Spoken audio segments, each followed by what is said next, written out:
Hi guys! Good evening! Andito kami ngayon sa paborito naming restaurant dati. Binalikan talaga namin. Nasa bundok siya, pakita ko sa inyo. Kaso tulog si little girl. Hold on. Ayan, nasa taas kami ng bundok. Ayan yung paligid. Yan. Meron pang mga cottage doon sa taas nito.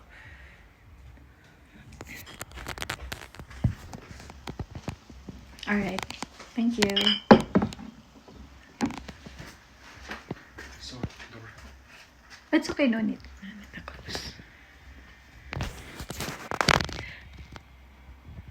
Hirap na hirap sila dito mag-English, pero tinatry nila yung sarili nila na makipag-communicate. Yung parang tayo lang sa Pinas. Alam mo yun?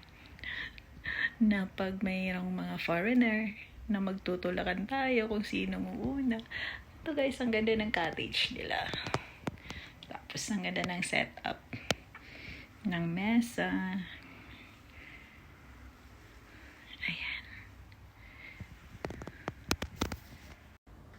Ayan, pakita ko sa inyo yung labas. Ayun. O, diba? Ang ganda. Ayan. Ito yung view niya. Yan, pababa yan. Yun.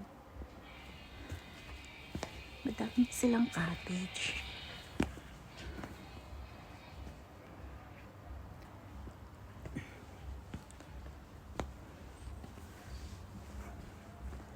Ayan. Dati doon kami sa taas. Naka-table. Diba yung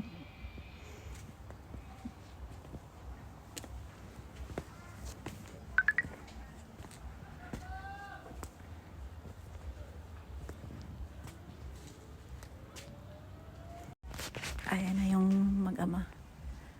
Kumuha lang sila ng picture. Hindi kami makasama kasi tulog si Maliit.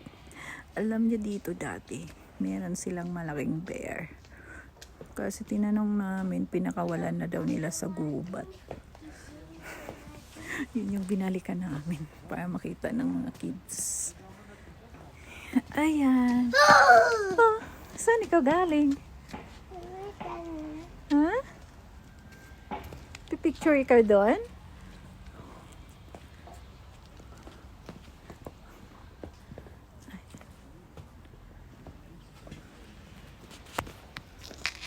Say hi! Ayan na yung cameraman namin, oh. Char. Ang ganda talaga ng view doon. Later, we will wait our food. Ah, ito pala. Ayan, later na. Punta tayo doon picture. Ayan. Real yan na Christmas tree. Sabi kayo ni Mami. Kaso pero matanda yata na siya.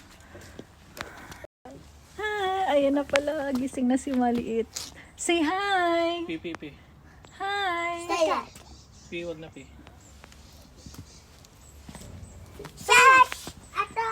Why? What happened? What's that?